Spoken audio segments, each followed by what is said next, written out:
భూమి హక్కు యాజమాన్య చట్టం గురించి నిరసనలు నిరాహార దీక్షలు చేస్తున్నాం. అలానే ఈరోజు మన సీనియర్ న్యాయవాది శ్రీ సోమసాని బ్రహ్మానందరెడ్డి గారు, బార్ కౌన్సిల్ సభ్యులు, వారి ఆఫీస్ సభ్యులు అందరూ ఈ రోజున నిరాహార దీక్షలో కూర్చుంటాం చాలా సంతోషంగా ఉంది. మొదటగా వారికి మా ధన్యవాదాలు.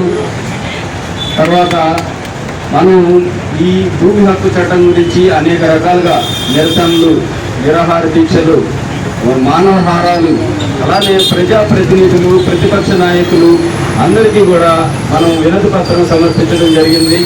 అలానే మనం ఈ పోరాటాన్ని గత 50 రోజులుగా చేస్తున్నాము. ఈ పోరాటంలో చాలా ముందడుగులు వేసాం మనం.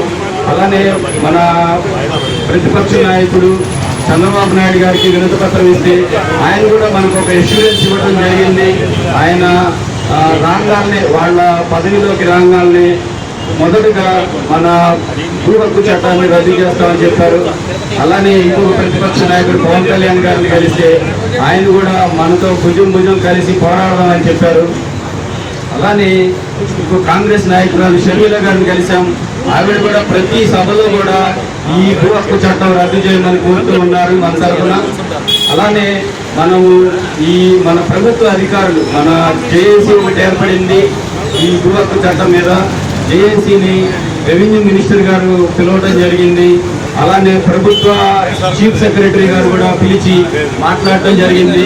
అయితే ప్రభుత్వం వారు మేము ఆ చట్టం అమలు చేయట్లేదు, మేము ఇంకా రూల్స్ ఫ్రేమ్ చేయలేదని చెప్తున్నారు, కానీ తీసేస్తామనే మాట చెప్పట్లేదు, రద్దు చేస్తామనే మాట చెప్పట్లేదు. ఇప్పటి వరకు మేము ఈ చట్టం ప్రజలకి ఎంత నష్టం కలిగిస్తుంది, ఇది ఒక్క న్యాయవాదుల సమస్య కాదు, ప్రజల సమస్య. న్యాయవాదులకే కాదు భూములు ఉండేది, ప్రజలకు కూడా ఉంటుంది. మేము ఒకటే అడిగేది, గత కొంతకాలంగా ఈ చట్టంలో చాలా నష్టపోతారు, ఈ చట్టం వల్ల ప్రజలకు చాలా నష్టం కలుగుతుంది. భూమి హక్కు అనేది డిసైడ్ చేసేది న్యాయమూర్తులు, న్యాయాధికారులు మాత్రమే. ఇలా న్యాయాధికారులకు ఉన్న పవర్లన్నీ తీసుకెళ్ళి రెవెన్యూ అధికారులకు ఇవ్వటం వల్ల రెవెన్యూ అధికారులు ఏం చేస్తున్నారు అనేది మనకు తెలుసు.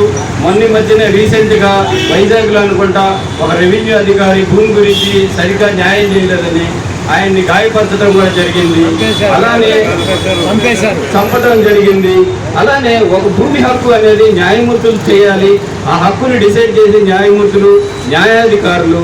ఇక్కడ న్యాయమూర్తులు, హైకోర్టు వాళ్ళు, సుప్రీంకోర్టు న్యాయమూర్తులు చేయలేని భూ హక్కు చట్టం గురించి తీర్పులు ఇక్కడ రెవెన్యూ అధికారులకు ఇస్తే వీళ్ళు ఏం చేయగలుగుతారు?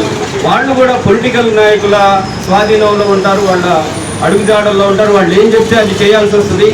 వాళ్ళకు కూడా పవర్ ఉండదు. వాళ్ళు ఒకవేళ రెవెన్యూ అధికారులు భూ హక్కు చట్టం గురించి వాళ్ళకి అధికారం ఇస్తే ఎవరి పేరు రాయమంటే వాళ్ళ పేరు రాయాలి టైటిలింగ్ రిజిస్టర్లో. ఒకవేళ రాయకపోతే వాళ్ళకి ట్రాన్స్ఫర్ చేస్తారు.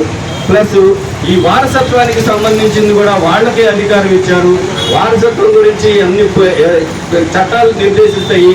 వాటి గురించి సుప్రీంకోర్టు వరకు వెళ్ళొచ్చు. ఎక్కడన్నా ఇక్కడ ఒక వ్యక్తికి న్యాయం జరగకపోతే హైకోర్టుకి వెళ్ళొచ్చు, సుప్రీంకోర్టుకి వెళ్ళొచ్చు. కింద కోర్టు నుంచి పైకోర్టు వరకు న్యాయమూర్తులు, న్యాయాధికారులు, తలపండిన న్యాయాధికారులే చేయలేని తీర్పులు రెవెన్యూ అధికారులు చేస్తారనేటం కరెక్ట్ కాదు. ఈ విషయం మీదే మేము ఈ చట్టాన్ని రద్దు చేయండి, న్యాయాధికారులకు ఇవ్వాల్సిన అధికారం న్యాయాధికారులకు ఇవ్వండి, రెవెన్యూ అధికారులకు ఇవ్వటం వల్ల నష్టం జరుగుతుంది అని మేము పోరాటం చేస్తున్నాం. ఈ పోరాటంలో మేము సక్సెస్ అవుతామని అనుకుంటున్నాం. ఇది ఒక ప్రభుత్వానికి వ్యతిరేకంగా మాత్రం మేము చేయట్లేదు, ప్రజలకు నష్టం కలుగుతుందని చెప్తున్నాం. ఏ ప్రభుత్వం వచ్చినా, ఏ ప్రభుత్వం మారినా కూడా ఈ ప్రజా వ్యతిరేక భూ హక్కు చట్టాన్ని రద్దు చేసే వరకు నిరంతరం ఇలా పోరాడుతూనే ఉంటామని, ఈ పోరాటానికి న్యాయవాదులు, ప్రజలు, ప్రతిపక్షాలు, ప్రజా సంఘాలు అందరూ మద్దతు ఇవ్వాలని కోరుకుంటూ